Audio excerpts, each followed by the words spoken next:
Bueno, vamos a esta hora con la conversación con Carlos Morales, analista político que está en el estudio de Noticias en Digital. Hola Carlos, bienvenido. Bueno, hace una semana desde este espacio el señor Morales denunció que el Estado peruano debería hacerse presente en el juicio iniciado por el gobierno de los Estados Unidos justamente en las Cortes Federales, no en una corte local, para recuperar inicialmente los 3.600 millones de dólares que serían del Perú y que en algún momento pasarían a ser 70.000 millones de dólares. Los involucrados, empresarios norteamericanos, ya están presos y han empezado a cantar desde el rol que les toca ahora, que están siendo colaboradores eficaces. Están presos, han confesado su culpabilidad de haber formado parte de una red criminal que compraba oro ilegal al Perú. Y en esa red están implicados funcionarios peruanos y empresarios peruanos. La gran pregunta es, ¿por qué consideras, Carlos, que hasta la fecha el gobierno peruano, desde marzo de 2017, no ha actuado para recuperar ese dinero? Mira, es extraño, pero era de suponer que quienes quieran proteger las actividades que desarrolló en su momento el señor PPK, con todo lo que tenía de lujo en este tema específicamente. Recuerden ustedes que cuando el Scotia viene a Perú para comprar el Banco Vice, quien lo trae es el grupo de PPK. El grupo de PPK. ¿Cuál es el grupo de PPK? El grupo de PPK es el señor Zavala, la señora de la Puente. ¿Susana de la Puente? Y otras personas más que están involucradas con ellos. Estas personas... O banqueros, ¿no? O sea, sí, un grupo... Estas personas motivan y direccionan que el grupo Scotiabank compre el Banco Vice. El Banco Vice tenía problemas muy serios en ese momento ya relacionados a temas de oro. Recordemos que la parte del Banco Vice que se dedicaba a compras de oro estaba manejada por Gonzalo de la Puente, que era el hermano de Susana de la Puente.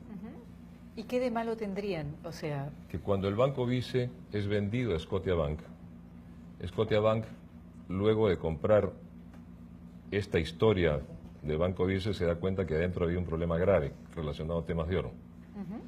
Lo que no está claro es si el Banco Vice le informó al Scotia antes de la compra. Antes de la compra, o Scotia se da cuenta posteriormente y quiere usar el tema y no hace nada. Entonces, esta situación ha permitido que... Y perdón, ¿podemos hacer un break ahí para que nos cuentes cuál era el tema principal de esa cosa media dudosa o irregular del tema del oro, que ya venía con el Banco Vice y que después aparentemente el Banco Scotiabank no hizo nada al respecto? A nivel internacional, Scotiabank tiene una operación que se llama Scotia Mocata. Scotia Mocata, lo hemos conversado, es la que se encarga de fijar el costo de oro mundial a las 4 o 3 de la tarde, te dicen la onza de oro vale tanto. Ellos manejan el LBMA, que es el London Metal Bullion Board, o sea, es el organizador de todo lo que es la bolsa mundial de oro y te fijan el precio todos los días de la onza de oro.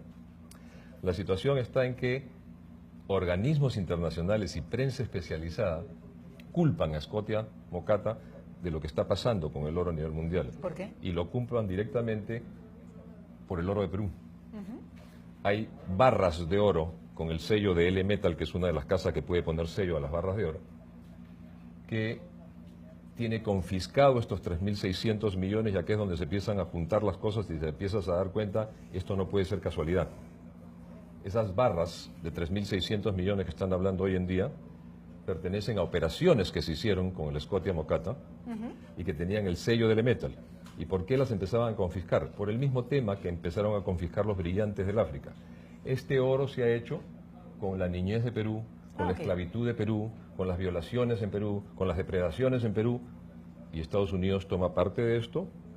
Estados Unidos hace intentos por decirle a Perú una primera vez, una segunda vez, y la tercera vez, y Estados Unidos denuncia directamente el tema, que hoy está en Corte Federal de Estados Unidos, y nosotros le decimos al gobierno de nuestro país, si el gobierno americano ya denunció, si ya hay culpables, si ya hay declaraciones, si ya estas personas hablaron quiénes son en Perú los que están involucrados en este tema, ¿por qué no se apersona el gobierno del Perú? ¿Quiénes son no lo sabemos. en el Perú que no están lo involucrados? No lo sabemos porque está dentro, no, ningún nombre, todo está dentro de la investigación. Para que se suelte toda la información y se abra la información tiene que acercarse o apersonarse el gobierno o el representante del gobierno peruano.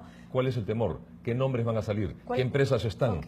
Ese es el problema que queremos resolver de una vez, porque no podemos seguir ¿Y a quién con las crees mentiras tú, a quién una crees tras tú que se otra. quiere proteger?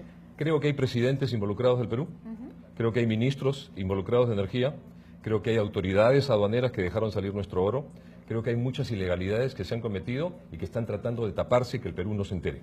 O sea, lo que hablábamos la vez pasada, Así es, los cuellos blancos del oro. corrupción pura. Los cuellos blancos del oro. Con corbata no de serían oro. los cuellos blancos del puerto, ahora los cuellos Así blancos es. sería una nueva red criminal. Entonces, si tú tienes ya todo y Estados Unidos te la ha puesto así, declara. Ya tienes culpables, ya lo declararon, hay empresarios norteamericanos detenidos. Ya dijeron quiénes son sus colaboradores, de dónde sacaron el oro, cómo vino toda la historia. Y hay 3.600 millones, que es la punta del iceberg, y lo vuelvo a Sí, repetir, porque estábamos de un hablando de total, 70.000. así es, de 70.000 millones de dólares. ¿Por qué el gobierno peruano no le dice, gobierno de Estados Unidos, acá me apersono? Hagamos juntas la investigación futura. Hasta acá, tus 3.600, muy bien, me apersono. ¿Por qué no se quiere saber la verdad sobre el tema del oro? ¿Qué hay detrás? ¿Qué hay detrás? ¿Okay? Ni tú lo sabes, No lo sabemos. nadie lo sabe, porque como tú dices, la Así información es. no sale, en tanto el Perú no No se llegue apersone. y no vaya a los Estados Unidos a través de sus Así es. representantes, ¿cómo lo harán? Para finalmente abrir la investigación y empezar a... Han habido hacer cartas, la- Carla, Ajá. cartas que se han cursado. Sí, sí, y eso te quería preguntar. El gobierno Sí. federal de los Estados Unidos, a través de la consultoría de inteligencia financiera, el señor Jorge Galvez envió en junio, Jaime Galvez, este junio de 2018, una carta notarial al señor Mulder, congresista del Partido Aprista. ¿Cuál es la relación de esto del congresista Mauricio Mulder con el tema del oro y la minería ilegal? ¿Cuál es la relación? Mira, yo tengo la carta en mi poder, es del 19 de julio del 2018, ha sido entregada ya oficialmente en la mesa de partes del Congreso para que sea oficial. Y acá dice bien claro, el que suscribe Jaime José Galvez Salcedo, identificado con DNI tal, actual consultor en inteligencia financiera del gobierno federal de los Estados Unidos, hace la denuncia. Y acá le dice claramente al señor que a él se le dio desde el 2000 toda la información referida a la minería ilegal, desde el año 2000, para que la denunciara. En el año 2000 el señor Mauricio Mulder era candidato a ser congresista del y se APRA, le siempre apoyó, del APRA. según dice esto, esta ¿Con dinero? carta, se le apoyó de todas las formas posibles para que llegara a ser ¿Qué es de congresista. todas las formas posibles? Tengo entendido que le dieron todo el apoyo, porque acá dice bien ¿Económico? claro. Por medio de la presente quiero dejar expresa constancia que usted fue contactado por mi persona a través de su asesor principal, el señor Tal, cuando usted se encontraba organizando su campaña al Congreso para las elecciones generales del 2001. Tuvimos reuniones y en mi condición de representante legal y de nuestra principal empresa y corporación Enverhard, le expliqué al detalle la problemática de la minería ilegal del oro en el Perú y las graves repercusiones presentes futuras para el país, sin que esto debidamente fuera investigado, controlado y legalizado. Acá Usted continúa. nos hizo saber que entendía lo delicado y complejo e importante de la situación y confirmó que efectivamente el gobierno federal de Estados Unidos respaldaba esta iniciativa y aceptó liderar esta importante investigación, pero primero tenía que llegar al Congreso de la República, para lo cual solicitó nuestro apoyo y se lo brindamos. Nuestro apoyo, no hablan de apoyo económico. Nuestro apoyo y se lo Nuestro brindamos. apoyo se lo brindamos. ¿Tú Entonces, crees que ha sido apoyo le dieron económico? toda la información. O sea, hubo un trato, hubo una negociación, ¿no? Llegó Lo al importante Congreso, es que una nosotros te persona de apoyamos, llegó al confianza Congreso y tú haces algo llegara para a la minería. presidencia de la Comisión de Inteligencia, se le dio de los organismos especializados de Estados Unidos todo lo que estaba pasando en el Perú con el tema del terrorismo. Se le hizo un mapa con cada Todo uno lo de que los iba a pasar, conflictos. dónde estaban indoctrinando a la gente, dónde estaban juntando el dinero, dónde estaban comprando las armas, a partir de cuándo iba a recrudecer este fenómeno terrorista en el Perú, ¿Y tú qué dices? iba a Que el pasar. señor Mulder simplemente dijo que le interesaba y después no le interesó y no hizo nada. Acá dice una cosa bien grave. A ver. Usted decidió cambiar la dirección de la investigación emitiendo el 15 de junio del 2002 un informe final donde no se incluyó en absoluto la información más relevante, contundente y de importancia para el Perú. Cambiar el informe. Y lo dice la carta notarial. Esta ¿Qué misma informe- carta ¿Qué notarial informe era ese? era un informe que el gobierno americano le daba a Mulder en su calidad de presidente de la Comisión de Inteligencia del Congreso, diciéndole todo lo que estaba sucediendo en el Perú en el tema minería ilegal con referencia a terrorismo, donde el terrorismo estaba agrupándose nuevamente, donde estaban nucleando, donde estaban endoctrinando gente, Ok. donde estaban comprando armas. ¿Pero en qué, Todo el sentido, informe ¿en completo. qué sentido cambió él el informe? ¿O cambiaría No el tomó en informe? cuenta nada de lo que se le dio del tema terrorista. O sea, se Lo le dio toda la lo información y él hizo un lo informe, direccionó y según él esta hizo un carta. informe sin usar eso. Así es, direccionó Horacio lo que dice Pacori. esta carta clara del señor Galvez. O sea, es que traicionó a la gente del gobierno americano que había confiado en él. Y que lo apoyó además económicamente, aparentemente, para llegar al Congreso. Y traicionó al Perú. Claro, y traicionó al Perú, en tus palabras, ¿no? Y traicionó al Perú, porque las actividades terroristas se dieron y en el año 2017, 2018, empezó a morir muchachos en el BRAE, nuestros muchachos. Eso es traicionar al país. Bueno, es una denuncia grave contra el bien señor grave. Mulder. ¿Qué ha sucedido ahora? El mismo señor Gálvez le envió una carta al señor Jorge del Castillo pidiendo su apoyo para que lo que no hizo el señor Mulder, porque Jorge en este momento es presidente de la Comisión de Defensa Nacional, Orden Interno, Desarrollo Alternativo y Lucha contra las Drogas. Okay. No porque sean del APRA, simplemente porque tiene un cargo importante que tiene que ver con no tiene nada que ver la parte partidaria. Okay. A este señor se le envió y no hizo nada. Ahora se le está enviando a Jorge para que en su calidad del cargo que ocupa empiece a desarrollar cosas para poder defender a nuestro país de esta lacra. Así de simple. Ahora, ha sido entonces, según lo que informa el documento y según lo que dices, una traición del señor Mulder con las personas que confiaron en él, que lo apoyaron aparentemente económicamente. La carta lo dice claramente. Y que él no hizo nada. Y además no solamente no hizo nada, según la carta, tergiversó, simplemente no usó la información. Para usar los términos de la carta, desvió o no usó la información que la inteligencia de los Estados Unidos le diera en relación a estos graves temas que afectan, que son lacras para nuestro país. Bueno, ¿qué esperas tú o qué desearías tú que pase, ¿no?, a raíz de esa denuncia, que imagino no solamente la has dado en este canal, sino estarás yendo por diferentes medios de comunicación, no lo sé? ¿Qué estrategia estarán planteando? Nosotros esperamos que el presidente de nuestro país disponga que la Cancillería, disponga que la Fiscalía coordine con la gente del Poder Judicial para que tomen carta en este asunto y se hagan presentes en el gobierno americano. Y le digan, señores, acá estamos. Queremos ser parte de esta investigación, tomamos la parte que nos corresponde de esta investigación, hagámosla juntos. Caiga quien caiga, como dice él. Eso puede ser una buena muestra de lo que quiere mostrarnos a todos los peruanos de su gran programa de anticorrupción. Sí, y hablamos justamente que en nuestro país 40.000 millones de soles al año se pierden en corrupción, es decir, unos 11.000 millones de dólares, ¿no? Con lo que se podría hacer muchísimo. Muchísimas cosas. Sobre todo educación. Bueno, y hablando de educación, ya has hecho esa denuncia, vamos a pasar al tema de educación, tenemos poquito tiempo. En tu punto de vista, ¿por qué te gusta ese libro? ¿O por qué lo tienes en mano? Y no solamente porque lo estás leyendo, sino que imagino te da algunas ideas en relación al tema de educación. ¿Qué debería variar para ti en ese tema? Este libro, con la adecuación de nuestros sistemas, nos ha hecho variar completamente el concepto de educación que debe venir a Perú. ¿Podrías mostrarlo para que hay personas que quizás lo quieran ver? Para los muchachos que les encanta el Internet, busquen Homo Deus.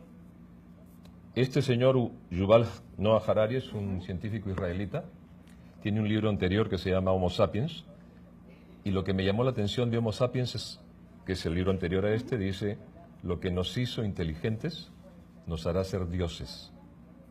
Y eso es una oferta demasiado delicada. Entonces, cuando yo leo este libro, ¿qué saco en conclusión?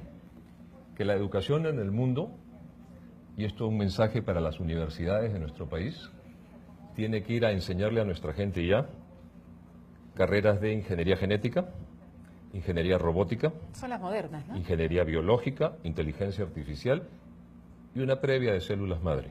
¿No existe eso en nuestro país? No existe. Nada, ni un poquito. Paul Schiller es el hombre que en Estados Unidos quiso desarrollar todas las células madre, el tema de las células madre. El gobierno del presidente Bush y algunos laboratorios hicieron que Paul saliera de Estados Unidos y desarrolló todo en Francia. Hoy tiene un desarrollo fantástico en Europa. Paul Schiller es peruano. Y si nosotros no sabemos aprovechar la calidad y la capacidad de nuestros peruanos a nivel mundial y empezar a traer esa riqueza de conocimiento a Perú, vamos a estar fuera de la balanza. Este señor, vamos a quedar rezagados. Totalmente. La tecnología... Así como el mundo de las comunicaciones cambia, el mundo digital, lo que tú estás diciendo, las carreras también cambian. La tecnología no te toca en la puerta y se queda. La tecnología pasó. Y Perú ha dejado pasar muchas oportunidades de educación para nuestra gente y tecnología avanzada para nuestra gente. ¿Cuáles son las oportunidades que más te han llamado la atención que dejaron pasar? En la época del presidente Toledo, cuando había gran cantidad de dinero para desarrollar infraestructura y educación, se habló de que se iba a aumentar el 7% del PBI Para educación. La inversión en educación, el Estamos presupuesto. en 3, creo, ¿no? 2.8, 2.8 punto y pico. ¿El promedio de la región es más o menos ese? Porque en otros países yo sé, En otros 6, países 7. tiene 6, 7. Sí, claro. Pero el promedio de la región debe estar en 4 o 5. 4, igual Nosotros estamos estamos muy por por debajo debajo. del promedio de la región. Este libro Increíble. es el que me hizo a mí variar el concepto de educación para los peruanos. Si nosotros a nuestra gente no les damos la posibilidad de aprender lo que es ingeniería genética, ingeniería robótica, ingeniería biológica, inteligencia artificial y células madre en las universidades y como carrera, estamos fuera. Hoy en día, la educación que están enseñando en muchos países, inclusive de Perú, de contabilidad, de administración, yo soy licenciado en administración de empresas y tengo 3 carreras más, pero esas educaciones ya son obsoletas. Sí. Esas educaciones no Y nos derecho preparan también, para, imagino que eso exacto, es lo no que nos más hay. preparan para el futuro. Esto es el futuro. Y hay 2 platillos. En este platillo están las personas que van a ser los dueños de los algoritmos o todo lo que son las licencias y los comandos para desarrollar los autos robóticos, los carros robóticos, los servicios para alimentos robóticos, corazón, hígado, pulmón y riñón robóticos, órganos que van a ser cambiados en el futuro y lo que van a convertir a los humanos en un cyborg, a aquellos que quieran vivir más. Todo esto va a estar en este platillo, con los muchachos que trabajen con estos nuevos dueños de estos algoritmos. Y en el otro platillo, y está en la entrevista, muchachos vean la entrevista del señor Yuval Noah Harari en el programa español que se llama Existe vida en Martes, no en el planeta, sino en martes, el día de la semana. Y cuando le dicen, y en el otro platillo, ¿quiénes están? Le dicen, porque él ya define bien claro quiénes están en este, los nuevos ricos. Bueno, aquí están ustedes, le dice. Y así de frío lo dice, los inservibles, porque ni sus órganos nos van a servir ya. Es muy fuerte eso. Muy fuerte. Por eso te dije, este libro es muy revelador. Y si nuestra gente del sector educación no se pone a buen recaudo, si no pasamos de este platillo, muchachos, a este platillo, Ahora, no tenemos ningún futuro. Ahora, yo intuyo, no solamente acá están los inservibles, pero aquí está la gente que está, ¿no?, en este mundo que tú estás diciendo de las carreras modernas. Así es. Pero ¿qué pasa con los artistas, con el tema de la cultura? ¿También está en el grupo de los artistas, inservibles? los artistas y la cultura son un tema en los cuales la Un tema robótica, especialísimo, la robótica nunca va a poder alcanzarlos. Los va a poder imitar, va a poder hacer los mismos teclados, las mismas orquestaciones, pero nunca va a poder crear lo que ellos han creado. El otro día vi justo en Hildebrand en sus 13, que estaba leyéndolo como cada viernes, y salió una figura, un cuadro que había sido creado a través de la tecnología, que era un experimento, la mezcla de varios autores, Así es. ¿no?, muy famosos, pero era un mamarracho. Así y ahí es. terminaba diciendo el texto de que realmente nunca jamás iba a compararse con la obra real. En los nuevos ¿no? sistemas de educación que nosotros vamos a plantear está lo que tú conoces de ciencias, de letras, pero también va a estar artes y deportes. ¿Por qué? Porque son carreras a las cuales la robótica es muy difícil que pueda Sí, no va a llegar, alcanzar al porque ser ahí humano. hay alma, Así es. el alma está ahí. Así es. El alma está en el deporte, Entonces, el alma está hay que en la meterle mano cultura, muy fuerte en a el lo que arte. es el sector de educación. El sector muy de educación, fuerte. y bueno, ¿y qué pasa con nuestro Concitec, con estas... ¿no? Cuando tú ¿Cuánto hablas de cuál- invertir- ¿Cuánto hay de inversión en tecnología en nuestro Mira, cuando país? tú hablas de invertir un 7 a 10%, como estamos planteando nosotros, del PBI en lo que es educación, también tienes que hablar de invertir un 7 a 10% en investigación tecnológica, claro. en desarrollo Sí, va de la mano. tecnología. Va de la mano. Tú no puedes tener esto en 3 y esto en 1.8. Pero además la gente quizás se pregunte, porque yo me lo pregunté, no sé si alguien se lo haya preguntado, ok, tenemos a estas personas que se empiezan a instruir en estas carreras y a preparar en estas carreras modernas, pero después ¿dónde se aplica? En el día a día. ¿Acaso el Perú está preparado para eso? Es que Esas personas tienes- quizás se preparan y se van afuera a Tienes hacer... que preparar al Perú para todo eso. Cuando hablamos la vez Pues pasada... sería un cambio revolucionario en general Totalmente, como país. pero tiene que empezar. Porque si no, los que nos sucedan dentro de 20 años a ti o a mí van a estar pensando que, oye, tiene que haber un cambio revolucionario. ¿Por qué no lo hicieron hace 20 años? ¿Por qué no pensamos en un país de la región que siempre lo ponemos de ejemplo, ¿no? Que es el caso de Chile o el caso de Brasil? Brasil como un país más grande, pero Chile es el país aparente más evolucionado, ¿no? O económicamente mejor ubicado. Bueno, aparentemente. Económicamente los más ubicados son Chile y Perú. Ok. Son los dos países que, si hubiese una crisis económica mañana, no sufrirían tanto como el resto de los países de la Ok. región. Entonces hablemos de Chile, que es el país referente al que siempre vemos como el país que ya está yendo al primer mundo, ¿no? Aparentemente siempre se habla así. ¿Cómo va el tema ahí, por ejemplo, del desarrollo de la tecnología, de la ciencia, de la educación? Ellos tienen en desarrollo tecnológico en promedio 7 a 8%. O sea, sí están. Un montón, claro. Chile también lo tiene. Perú, que está a ese nivel en la región de una economía que no sufriría en un cambio fuerte en la economía mundial, una crisis, Perú debería estar a la par. Y tenemos 2 y pico. 2.8 en educación y 1 punto y pico en tecnología y desarrollos tecnológicos. En Concitec, lo que tú has hablado. Sí, hay algo que no funciona. Tiene que empezar a crecer esos presupuestos y tiene que nuestra gente empezar a formarse, las universidades cambiar para recibir ese nuevo grupo de muchachos que van a venir de los colegios, y tienen que haber empresas de primer nivel, como te he hablado la vez pasada, tiene que haber un Sony, tiene que haber un General Electric invirtiendo en Perú, tiene que haber un AT&T en Perú, tiene que haber un Brunswick en Perú, tiene que haber empresas muy grandes de primer nivel que hoy día no están. Desgraciadamente no están.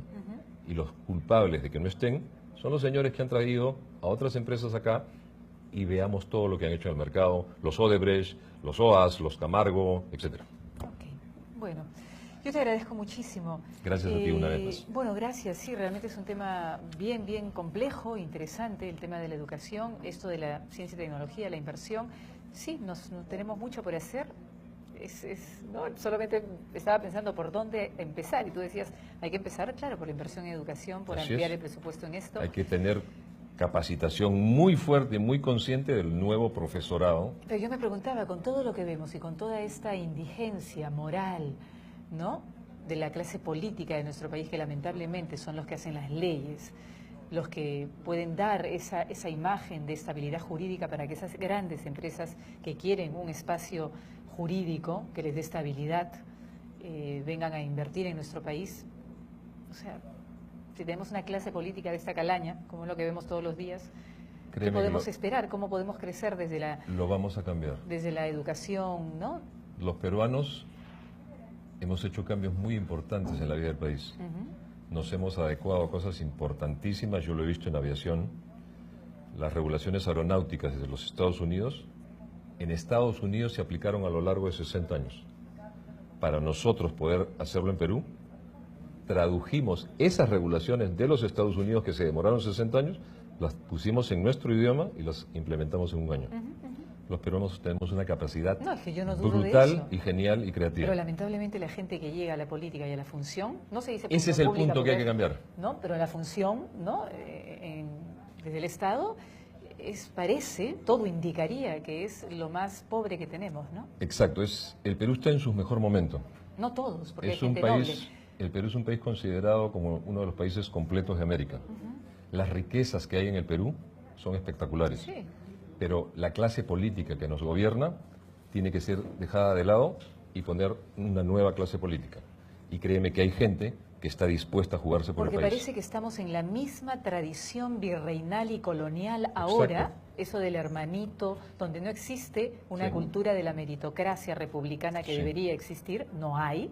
No Habría que formar eso, porque ahora todo es el amiguismo, el compadrazgo, el hermanito. No existe la meritocracia. Así es. Entonces, nada, tenemos y reproducimos este Congreso que tenemos, estas instituciones, este Poder Judicial, y lamentablemente sin instituciones es difícil avanzar. Es muy difícil. Sin instituciones decentes y sólidas. Pero podemos cambiarlos. No, yo imagino que sí, por algún y lado. El trabajo que tiene que hacerse y debe sentarse las bases desde este gobierno, desde el señor Vizcarra, que quiere hacer las cosas bien, según nos ha informado. Empecemos a combatir la corrupción, empecemos a cambiar autoridades, empecemos a poner gente profesional. Un alcalde. Canadá, ¿por qué Canadá es uno de los países más ricos en todo en este momento? Más ricos en la parte cultural, más ricos en la parte social. Porque su ministro del Interior ha sido un exfuncionario de las Fuerzas Armadas. Su ministro de Salud ha sido un médico. Entonces, en cada posición tienen gente técnica. Idónea. Profesionales, los mejores en la especialidad, que se rodean a su vez de los mejores en la especialidad, pero no al amigo del presidente o al compadre del ministro o al cuñado de fulano. Y acá hemos visto a una ministra, como la señora Cayetana Aljovín, que se pasó por 3 ministerios sin la especialidad en ninguno. Era una locura. Ese es el problema que sucede en nuestros países. Zapatero a tus zapatos.